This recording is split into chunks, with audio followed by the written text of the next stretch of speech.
All right, everybody, welcome to It Happened on the Job, the podcast for conversations with contractors and maybe a little bit of entertainment. I'm Mike Fisher. With me today is Brian Summers. How you doing? Our guest today is Nataline Lomedico. Lomedico. There we go. Go ahead and tell us a little bit about your business. What do you... Well, we're a glass and glazing contractor. It started in 1946 in downtown Los Angeles doing small service and repair work. And all the way up until 1991, there was 9 employees. Wow. And then a woman in her 70s bought it because she wanted to change the area around USC. And it was an eyesore. And she says, I want to buy that building and go only under the condition you take the glass shop. So she went in there and said, as long as you guys make enough money to pay your bills, I'll keep you open. And then Rodney King riots hit and the Northridge earthquake, and she grew. And I started in 2000. So she bought the business because she wanted the building. She wanted the building, yeah. I got the glass shop. Golly. So everyone always says, well, where's Mr. Merle or her kids? No, it's just her. That's so crazy. Picture is 77-year-old woman walking in to the 9 employees. Are like, what the heck is this? And you said you got started just as an intern there? No. Okay. I started in 2000. Okay. So I was working for Lennar Home Builders. Oh, that's right. Okay. Hired through a recruiter, yeah. But I thought, I'll go in. But they said there was an opportunity to buy into the company. And I figured our family wasn't involved. Let's check it out. 19 years later. Wow. I thought maybe I'd stay for 2 to 5 years, but oh my God, I loved it. And were you doing the same type of work for Lennar as a CEO or an executive there? I was in accounting, assistant controller. And before that, I was always with construction companies. So been in it for a while then? Yeah. And then I had my own side business helping contractors grow. So I tried general contracting, specialty subcontractors, and then a recruiter called me for Lennar, and I thought, home building. But there was like 9,000 employees, and to make a change, you had to go through corporate. And a board of directors and then a little everything pop-up else. on the screen would come out. They said, you're doing an illegal maneuver. And I said, I just say 45 minutes. And they're like, well, it's not policies and procedures. Get your binder out. It was this big old binder. And I said, oh, Lord, how long will it take to change something? Yeah. And they said, it'll take like 3 months. I'm like, by then I'll have 50 other ideas. And it was probably that week when a recruiter called me. And I was like, the idea of going into a smaller company and helping it grow and contribute to the success, instead of feeling like a robot, policies and procedures, I thought I could never work for, a large company like that again. So I went to... Unless you created the large company yourself, right? Or built it up yourself, yeah. What was the impetus of the recruiter calling? Was it just a random cold call or connection? Well, and then... I think because of my history of, the software they used and, and that. And so I thought, good. So they had their CPA call me and test me on construction accounting, and I'm like, bring it on, because I had a good job. I lived in Orange. The job was in Irvine for Lennar Greystone Homes. 10 minutes, I had it made. I didn't even have to think because everything was policies and procedures. Seriously, I felt follow the book, right? For doing nothing. So when he called me, I'm like, what do I have to lose if I don't get it? Ask for the world, right? So I'm like, bring it on, test me, I'll pass. Because that's all I've done. I always tell people I don't know much, but I do know construction. And so so I went over there and then I thought, it would be easy, but debits didn't equal credits. And what happened was the company grew, 9 employees to 12 million. They just didn't have the infrastructure. Yeah. So I was like, what the heck? You have 12 million employees? No, 12 million in revenue. 12 million in revenue. I was like, okay. Oh my goodness. Oh yeah. You went from 9 to 12. In 2 days. Yeah, right. Wow. No. From under, under a million to 12 million from 91 to 2000. Yeah. It's just, she had the same people. I think maybe she probably still had like 3 of those original employees. And when you grow a company, it's just not going to work. Yeah. Yeah. So I was like, you guys tricked me. I didn't know it was going to be this mess, but it was fun. It was really fun. And yeah. So how many employees are you guys at now? Right. It goes up and down, but right now we're about 260, depending on how many jobs we have. And it's Southern California and Vegas? So we're the largest local in Las Vegas and in downtown Los Angeles. We have an office, fabrication facility, and offices in San Bernardino. We're opening up an office on April 1st in Orange County, and we just started an office last month in Arizona. Oh, wow. Yeah. You guys are growing pretty quickly. Yeah, That's so 6 awesome. offices, so, yeah. Any work with any of the fun stuff up in LA or the new stadium or? Yeah, we're on Rams Stadium. Are you really? Yeah, we'll be on George Lucas Museum. We finished USC Coliseum. Fight on. UCLA School of Anderson. It's beautiful. I've heard it. Yeah, I haven't been up there. It's so pretty. Yeah, so a lot. I used to know all the job numbers and names and contract accounts by heart. But it's growing so exponentially, yeah. We do a lot. We Wow, do that's some fun. Celebrity homes. We usually don't get the names, but. You've worked with T.R. Worcester. Have you heard of that? Mm-hmm. They do pretty big. They do the framing on pretty big, and they do a lot of celebrity homes. They're a client of mine up in LA, and out of Canoga Park is where they're out of. But they do a lot of homes in Woodland Hills and Beverly Hills and all that kind of stuff. Cool. But Our team yeah, probably knows them. yeah, that's funny. Very cool. Those So- jobs take like 3 to 5 years Oh, to yeah. plan. Yeah, Get them to make up their mind. It's like you got to invest. yeah, and 3 the to walkthrough 10 meetings on years them and to do the $1 million job. So yeah, they're pretty intense. We get a lot of stuff from him that from an insurance standpoint that he's looking for that needs it. It's not fun. So from a labor standpoint, how are you guys? What does your hiring process look like, or how are you guys seeing any effects of the labor shortage that everybody's talking about right now, or not yet. no? You guys are okay. Well, because we do service and tenant improvement and then large commercial jobs, and the high end, we're kind of diversified, and so they share labor. Even though they have the Glazers have their special niches, they're all cross trained, so they share from the different. So you guys are more moving employees around and not necessarily having to hire too much. And we have a really low turnover in the field. Our average glazer has been with us 16 years, and that's unheard of in construction. So we That's take care awesome. of them. That's good. And in our office too, even our millennials, I think the average right now is 4 years. That's great. Yeah, yeah. At first, though, someone told me the other day, they're like, well, that's not really a good thing to have low turnover because it's assumed that you just don't get rid of people. Right. But so if you count losing the A players, we really haven't. So it's a good low turnover. Right. Yeah. Yeah, You're getting rid of the right people when you're in that low turnover. That's good. Yeah. What's So the we share everything with our employees. What's the process when you're hiring, especially like millennials and bringing them in? Is there a culture shift at all that they have to go through, or? Yeah, everybody. But we do educate them like how to work with the different generations. Like I remember when when cell phones came and everybody had them. Our prior CEO, she's 91 now. She's the chairman of our board. She's not involved in the company, but she gets updates, and we owe her money because we became employee owned. We owe her for the stock. But when it came out, she's like, "These people have their phones all over," and I'm like, you know what? That's like chopping off their arm. They communicate with each other. So we said, use your phone. Yeah. You need to text each other. Because people are going to get done what they're going to get done anyhow. And if they're not happy, they're less productive. So.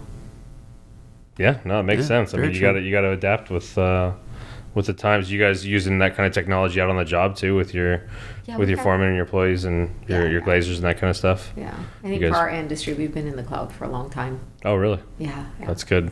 Well, ours was to save money, right? Because it's we had our streamline the process and.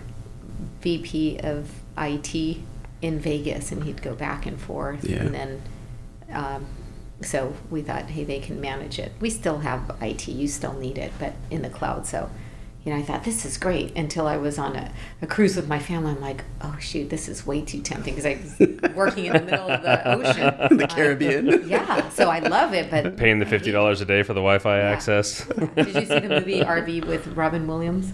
No. Okay, well, that's because you guys were too young. But check it out because he's like a workaholic, and his family complains that he doesn't have spend enough quality time. So he set up a vacation in Hawaii, and then he got a call for a deal in, I don't know, the mountain somewhere. So he's like, hey guys, I changed the vacation. They're all packed up with their bathing suits, and he shows up with a big rental RV. But it was because he wanted to get to this. So they were all upset. He's like, this is going to be fun. And so he's in outhouses or, the stuff, working on his laptop. That's me. Sneaking it out. So the cloud is a good and bad. Yeah. That's funny. But we have committees. We have culture committees, steering committees. We're always, helping them grow. And we tell them, we can't beg and plead for you to stay at Giroux because you have to be happy, and we don't want to keep anyone from their dreams. So all we could do is invest all we can in you to make you the best wherever you end up, and they end up staying. Yeah, no, I mean, that's loyalty. Yeah, you take care of them, so it makes sense. So now I say, welcome to the Bermuda Triangle. Everybody once you're in, you're never out. Yeah. But we're at great places to work, and we are an employee-owned company now. And people say, oh, that's why, because you guys are employee-owned. I say, no, that doesn't come natural. There's a lot of ESOP employee-owned, and they don't have the culture component. But we've had that even before becoming employee-owned. It's just, empowering your employees to make decisions on their own and being transparent. And I remember I went to this conference, and they were saying, how many, and there was like 1,200 people in the room, and they said, how many of you guys operate in an open book type management company? And everybody raised their hand. And then he goes, how many of you work for a closed door company? And nobody raised it. I did it as a joke on my meeting. But everybody says they do, but do they really? Do they actually? Mm-hmm. Right. We share everything except for individual salaries. Our field guys can come in and look at our P&L if they want to. Yeah. That's the way the guys are here, so they're really good about it. We have meetings every month, and they show us everything from top all the way down to the bottom. Well, and I think it develops a community of trust, right, between one another. Well, and a sense of ownership, too. Right, exactly. Yeah, you get to see, and you're party to where the company is going. And I think that creates that culture of trust between your employees and you and all that. Yeah. Just it was just this week, we met with our IT group, and they bought, we have our Verizon plan, and they said, hey, there's this software you can track what your employees are doing, because our data, we use a lot of data. Right. So they did the test trial, and she was pulling them up on the screen, showing them where do they go while they're at work, right? And I'm like, 18% adult content? And she goes, no, that's any site. You have to be 18 and over 7. Like sometimes, like even shopping at Tilly's, you have to be, I think you have to click that. Or if you're like a brewery website or something. I was like, oh, shoot. But it had like Amazon or a lot of YouTube, Facebook, but then Twitter. I was like, oh my God, who's the worst ones? She goes, well, you are. Never mind, we're not sharing this anymore. Never mind. No, you know what it was? It was LinkedIn. I don't log on LinkedIn. I use it on my phone. So I click on the videos, all of that. Yeah. So she says, well, look at, we can let them know, or we could just, block the websites. And I said, so how much is this going to cost us? And it was like $22,000 a year, because it's $10 a month per employee. And I said, wait a minute, why do we need to do that? We treat our employees like adults. Right. Like, not 13-year-old kids. Yeah. I said, just like me, I didn't know my LinkedIn was using up all the data. Just educate them. I said, but don't school them. Right. So we saved $22,000. Right. So things like that. On those kind of decisions and that kind of stuff, you said you got a board of directors. Do you guys have certain committees that meet on certain things as far as decisions that have to be made, or how far up? We have a lot of meetings. Meetings. Weekly meetings. Yeah. A lot, and people like new employees are like, "Oh my God, this place has so many." So how much makes it up to you? All the way up to all of them. Mm-hmm. You're involved in all of them. I get updates on all the weekly meetings, so they all have the same structure, what they need to talk about, and then once a month we have communication meeting with our management team. And then they have to, spread it to their teams. But they all have weekly meetings, So they share a little business best, personal best, and and then we have a lot of team building, a lot of parties. And the field guys are like, oh my God, we get the weekly newsletter. You guys are always having potlucks and parties. Do you guys ever work? And then we're like, well. It's not that. It's an investment in there, because when employees get to know each other. When things go sideways or it's tough, they're dealing with challenges, they're more likely to reach out to people that they have a relationship that they know it's going to help them and feel comfortable doing it too. Yeah. So we go, they're not potlucks, they're team building events. There you go. Yeah. We do the same thing here. We go to lunch once a week, just as the whole office, just to kind of hang out and have lunch and. Yep. Yeah. Yeah. Or they'll have sandwich day. And some people bring the bread and the meats and because it's one thing to just pay and go, okay, the company ordered catered lunch, but they all come and then they start talking about their dishes, So how many people are in your office versus out in the field? How big of an office you guys have? We have about 82 office employees. Well, project managers, estimators. Right. And then in the field, it depends on which jobs we have going on. This year's going to be crazy busy, though. You guys find yourself turning away a lot of work and being able to be pretty, well, I guess I say that. Are you able to be pretty, are you able to be pretty selective? That's what I mean, yeah. On who we bid to and what, because we can't be everything to everyone. Right. So we'll... So you're at the point where you can afford to pick and choose the jobs that you want and be selective about who you bid to. And I think every company needs to always. I agree that everybody needs to, but I'll tell you right now, we got plenty of clients that will take any kind of work that comes to them, but And it's not always good, yeah. And we focus on selling value, not price. You can always find ways to think, but well, like you said, you had if you're an easy subcontractor to work with, you save time with the other not so and I mean, like you said on that job where you had the zero defects or the zero, I mean, when you can show that kind of stuff, I mean, it's easy to sell when the price doesn't matter at that point, when you know you don't have to go back for anything. Where was that? I'm partial to USC. That was where I went to school, and so I went there in the '90s when they started really doing the renovation around the campus, because it was a pocket, right? You could be in the middle of campus and it's beautiful, beautiful buildings, beautiful trees. And then the minute you get closer to that border of Jefferson, Figueroa, Exposition, the sirens start to come into play. My freshman year, I remember they gave us specific landmarks to be careful of. Don't go too far. This is not, and it was north, south, east, and west, right? So that being said, was it the USC project in the 90s that really started turning over the company? Because you said you at one point there was 9 employees, and now you're in the hundreds with revenues of 12 million. Well, so in 2000 we're okay. Now we're this year we'll sell about 80 million. Okay. So it depends on the timing. Yeah, on the projects and what you're doing. They land, yeah. So what was that shift or? Well, the shift was the tragedies like the earthquakes, the riots, but USC, our so-called founder who bought it in '91, she went to USC. So she graduated, I think, in 1938. Don't quote me. I was going to say maybe we should just before me. Yeah. But she wanted her family to go there, and her grandchildren were like, I don't want to go to that school in the ghetto. So she started buying like the Victorian homes and bringing them up to their former glory, like our building in Los Angeles, which is right in that area. Right. We told you to stay away. We're at Washington and Figueroa. Oh yeah, right under past the freeway by the Mercedes dealer. Yeah, I'm familiar with that. Yeah. Well, when I started working there, I went from cookie cutter Irvine to that, and then it got dark. I was like, is that a homeless person? Right. And then my husband was with LAPD, and he'd pick me up there for dates. And he's like, you shouldn't be here late. And I'm like, what? No, I've never had anything. Lots of car accidents because it's a crazy intersection. Yeah. But other than that, it's been safe. Yeah. So it's changed. And even the housing, the prices of the apartments, they kind of make them like full-on concierge dormitories. Right. More like a Ritz-Carlton for a student. Which I did not have. I was there. I'm not jealous. Not bitter. We did. We've worked for USC for a long time. Yeah. That's fun. Very cool.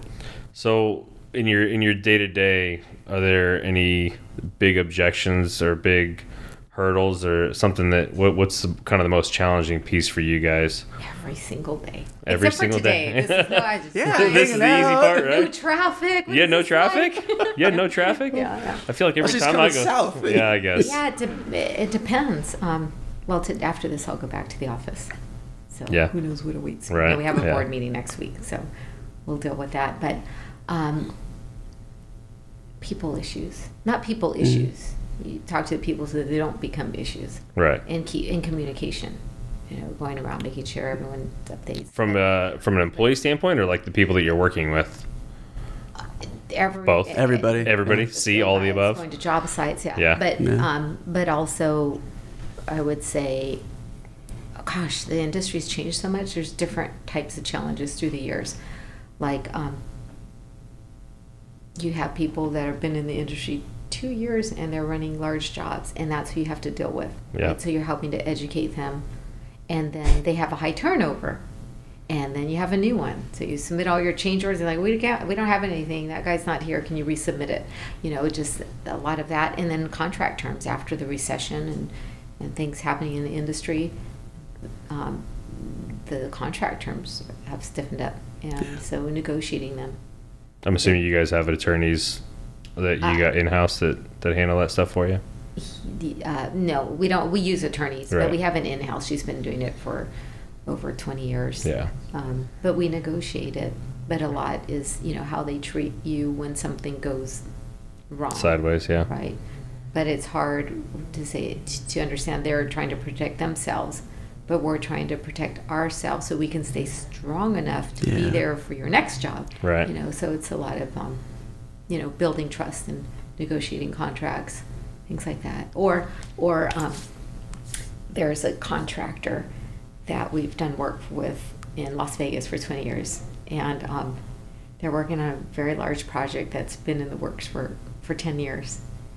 But they're kind of, the CEO's been around for a long time, so he's been like when Vegas started changing from just shopping and calling people to come for big conferences instead of just for gambling and entertainment. Right. And so he's interesting because he's been through all the changes, but it's hard to change how you have to operate, right? And so trying to negotiate that contract. Well, before you guys just did the work, now you're on a contract. Why? Where's the trust? Where's the trust? And then I'm like, we have to protect ourselves. Yeah. We still trust you, but if you trust us, and no big deal. Yeah. So one day, one of our employees went over there, and he says, "Oh, so you guys are employee owned now, right?" And he says, "Yeah." And he goes, So you're an employee, right? Well, you're an owner. So sign here. Contract. It's like, it doesn't work like that. Long story Old school short, Vegas, right? Old he school was Vegas. Going on and on about we never negotiate contracts with any subcontractors. He negotiated with us, and we're going to be part of that large job. You got the buying power, right? That's awesome. Yeah. Have you worked with, I'm going to bring up another name, Next Century Rebar out in Vegas? Yeah, Have you heard of them? Okay. Yeah, but they're Yeah, they would be way Yeah. before you guys as far as the construction process, but they were a client of mine for a few years as well. Okay. Yeah. In Vegas, we're on the Wynn Convention Center. We just we're on site now with the Raiders Stadium in 2 years. Yeah. And they're going to have a really cool project. I don't know if you've heard of it. It's called MSG, Madison Square Garden. It's a big sphere. No. Where? It's awesome. Look at the renderings and read about it. It's really cool. So we'll be on that job. We're out in Vegas. In Vegas. Somewhere off the strip. I don't know. Okay. So many. But that one is cool. It's supposed to change entertainment altogether. They're saying if you So it's an entertainment venue then? That for conferences, it's LED screens and lighting and the sound. Wow. They say that if you've gone to a conference, a concert 5 times, you've gone to it the first time when you go to this venue. So it's going to be really cool. So we like being on those kind of. I was going to say, yeah. Those are fun. as long as it's Makes sense. Yeah.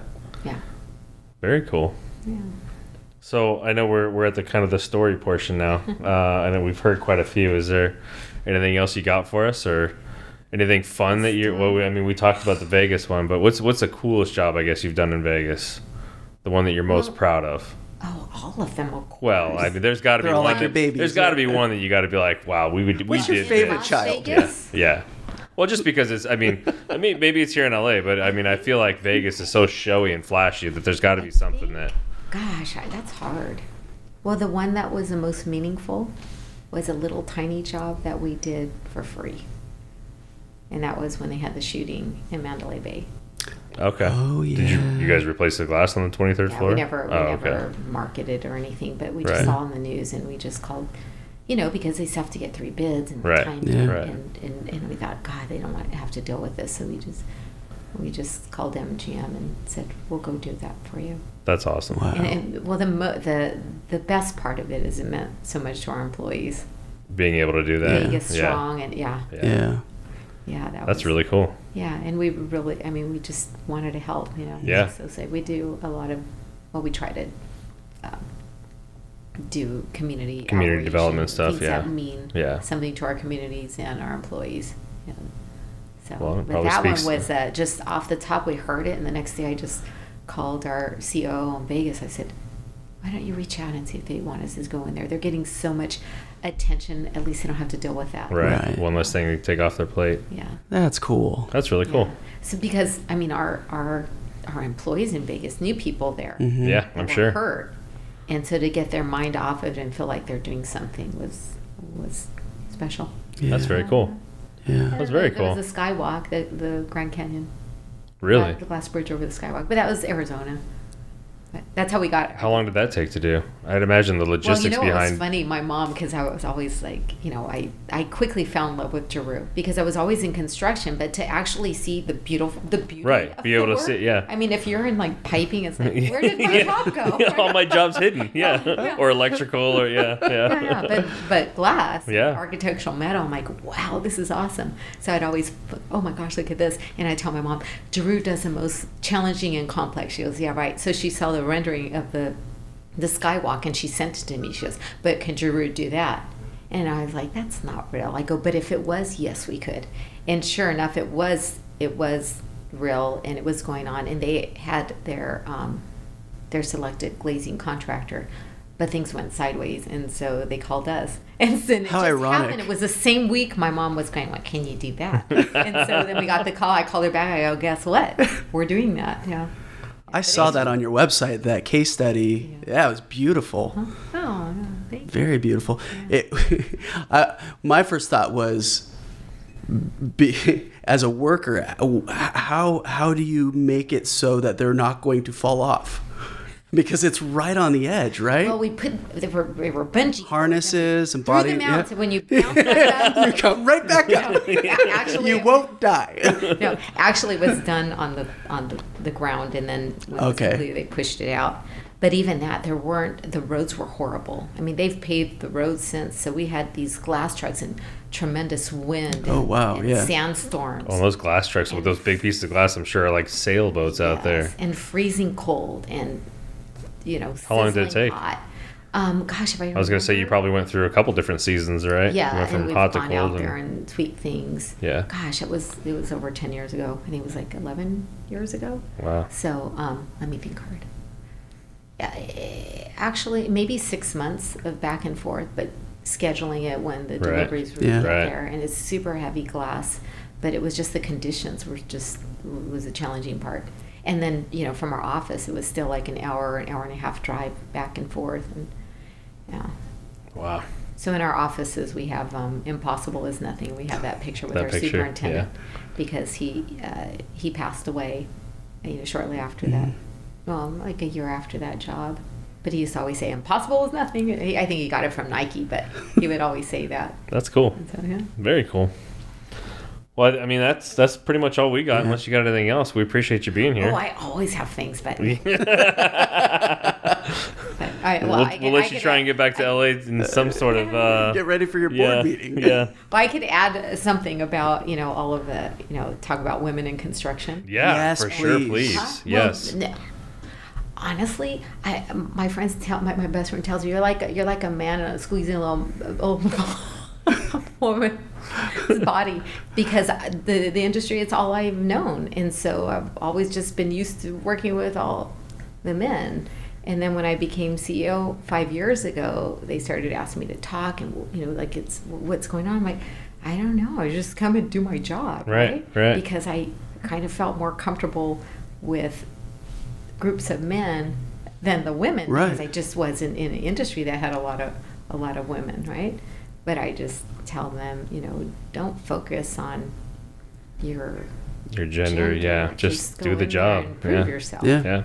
I mean, I know easier said than done. Well, and I think a lot of that is hopefully turning, right? Like you said, I mean, that like the old school guy you were dealing with in Vegas, I'm sure he never thought he was going to be dealing with a female-owned, glass company at some point in his career, working for him. So, but I think that's just the way that it's going, and I think people are becoming more progressive about that kind of stuff, and mean, personally, we've got quite a few female-owned contractor companies that we have as clients as well. So, well, I say it's reversal at Giroux because our former CEO was a woman, ironically, who did not want to hire me because I was Really? Yeah, she didn't. She had me interview with 5 men, and then later she told me I was hoping someone would agree with me. Like 5 different interviews. Yeah. To see how. Okay. And then I was like, game on. Really? You want to go there? yeah, challenge accepted. But I didn't know why. I thought she was just, being very selective. But it was because She was hoping one of them would say, "No, you can't hire female." I remember I wore a ring on both of my fingers, so she would think I was married. And she's like, "Are you married?" No, I'm not going to lie to her, right? And so she was concerned I was just going to go there to find a husband. I was like, no, I don't. No. I'm here to work. Yeah. That's awesome. So, but having women in on our board, we have 3 women. Well, 3 women, 3 men. Official board for outside, and then actually I'm the only internal. So, I go out of my way to tell the men at Giroux, everybody had it. The best person will get the job. Right. Right. Right. There was no strategy there. Yeah. So. No, that's awesome. Yeah. We can't say enough about. And actually, one of our bigger clients is a glass company owned by Gloria Hale. Hale Glass out here. Yep, they're a competitor. Yeah, very nice woman. Yeah. So another woman owned. Yeah. But yeah. Well, I remember having a conversation with her about having the WEB certification. She's like, well, it didn't really help me. And Giroux was a WEB, women business. Yeah, entity. women business. And before, we're like, we don't want to get a job because we're women-owned. We want to get a job because we're the best because we company. are, right. Yeah. But then when we were losing it, we're like, oh, wait a minute. Maybe we should. Yeah. But I don't think it's, well, yes, it's about not gender, but not gender. It's getting people around the table with different backgrounds, different experiences, different ways of thinking. Right. Yeah. So we do personality assessments for all of our employees when we hire Which one do you guys use? in the field? Oh, we've used so many. Okay. Right now we're using predictive index. Okay. Because you can create jobs and kind of pair it up. And which one they match with? But we use was it PF16? They used to say it's like a Secret Service. I was gonna say 27 pages. Wow. But I remember when I first took it, I was like, "Ooh, I'm going to take it again, no matter how many times I take it." All comes out the same way. Yeah. Which is actually good because then you can trust it when you. Yes, I'm very authentic. Yeah. What you see is what you get. People are like, maybe you shouldn't say I'm like an open book. Yeah. So yeah, you can. I mean, I feel like you kind of have to be in this industry. That's the way everybody operates. Yeah, but you get people that think different ways, and you bring the best out in everyone, and so I think that's what it's about. Yes, of course, I want women to grow because it's hard. You take time off to take care of your kids. You try to get back on.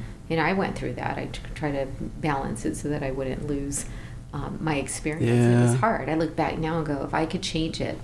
I mean, I love where I am now and the people I work with. But your kids grow up so fast. Yeah. But it's that challenge. I can't because then I'll lose out. Yeah. And that's a lot of reason why women don't promote is they take that time off. Right? Yeah. But thankfully with technology, you can work from anywhere. Yep. So it's true. It'll change. For the most part, yeah. Almost, I mean, obviously other than the Glaziers, but yeah, most of the people can work from anywhere. So do you guys have a board? No. Nope. We are privately owned and... No, but do you have a board for yourself? We've always had a board even. No. I mean, we're privately owned. Yeah, too. No? Oh. There's only, there's only, I think we only have on the agency side, 1, 2, 3, 4, 6, 8, 9 employees. Oh, okay. So it's pretty small. The board would be half the company. Okay, well, can you make me a promise? What's that? Do you have a woman on your board? Absolutely, 100%. Yeah. Well, I would say Jen, who is one of the good ones, would probably have a lot to say about that. Absolutely, 100%. Well, and my wife works, and when we had our kids, she worked and still kind of does work for a very large company that I will not say over the airwaves here, but that was an issue. The concern of, am I still going to have my job when I come back? Am I going to be able to move up? If will that be counted against me? And some of her superiors were women as well, but it's I think that's a challenge. And even for our family, we live in Southern California, right? So cost is expensive to live here. So it's important that she works.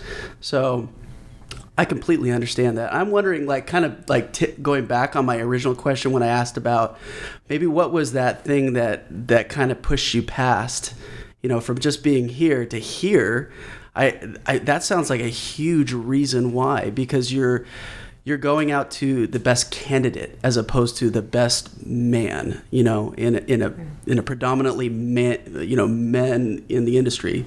So I think that's very cool. I think that's natural. I think women you're smarter than us. Joke around and say, they joke around and say, a woman can look in the mirror and be like, oh God, my ear's too fat, this, and I'm too short of it. And then a man looks in the mirror and he's like, man, I look good.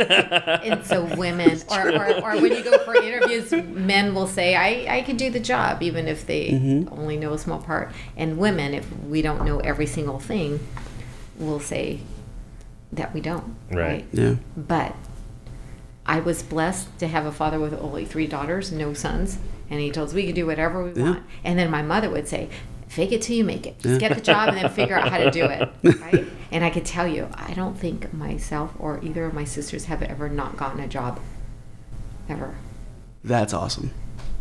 I can't say gotten fired because I think my younger sister might have. I'm just kidding. Putting her on blast. We'll edit that out. But so I think women are harder on themselves, and not all in general. Yeah. And so they work harder. Yeah. And through that you perform. But yeah, I could say that with me. It's like if I take time off or I do that, I gotta work harder.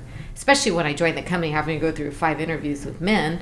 And the old woman didn't really want to hire me. Yeah. I knew I had kind of setting that precedence. Yeah. And so I did, and through that time, I was like, how am I going to come to work and make a difference? How am I going to come to work and make a difference?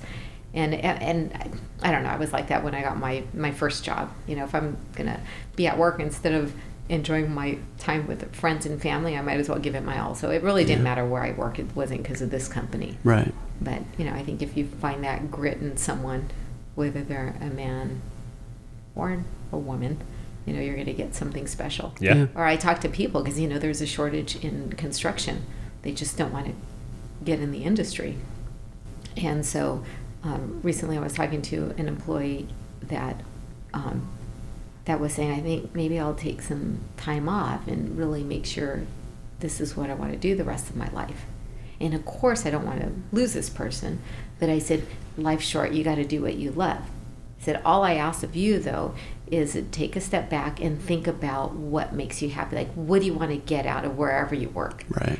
And a lot of times you can get it in all kinds of industries, right? Like with me, I love working on something with a team of people and being able to go look at what we did together, right? That could be a lot of industries. Yeah. I thought I was going to be go into the fashion industry and draw sketches and see beautiful dresses being made, right? And then my dad's like, well, what if you don't like this? You have nothing to fall back on. I was like, all right, I'll major in business because everything's business. Right. But even that, sketching and see it come to life. Yeah. The difference between construction, dust and dirt. Yeah, it's just a lot cleaner. But that's what it is, Yeah. So, I mean, I used to say I'll stay in construction until I graduate and get a real job, but I fell in love with it because it's crazy. It's medium to high stress at all times. You have to work with a group of people and bring out the best in each other to get the best results. And then you get a look, and as long as you keep the building up, you can pass by and say, that's mine. Yeah. No, that's exactly, I couldn't agree more. You can do it with insurance, too, and say this policy, have it forever. I'm just kidding. No, but... Or at least a year, right? No, but through insurance, it's the jobs that you allow your clients to Right, get. yeah. Well, like I said, I mean, like when I talk about my clients that do other jobs, I get satisfaction knowing what they're doing, knowing that we're obviously, we're covering them when they're able to do these type of things. But yeah, well, essentially, you're part of that project, right? Because you're going in and making sure that they're not going to be in trouble if they partake in that new project or what pitfalls they might. And so, I mean, from a personal, you go, I didn't build that, but I was a part of that, so there's some pride in that too. Yeah, for sure. Well, it was so nice meeting you guys. Yeah, very much. We appreciate it. I don't know if we'll let you give little shout outs. I don't know where people can find you. If I don't know, you seem like you're looking for a lot of work right now. So if you need to give out your website and phone number. I'm just kidding. Yeah, so Giroux Glass, again, we appreciate it. And www.girouxglass.com. Perfect. Yeah. But we are great places to work. So good to know. That's really hiring the good people are always GIROUX.com. Well, thank you. No, thank you so much. We appreciate your time. Thanks. I appreciate it. Thank you, Nataline. Hey, thanks for listening. And if you've made it this far, go ahead and give us a like or 5 stars or whatever means you like us. Make sure to subscribe so you don't miss our next episode. And check out our website for more video content and extras. While you're there, shoot us a message if you want to be a guest. We'd love to have you on. Thanks again, and we'll see you next time.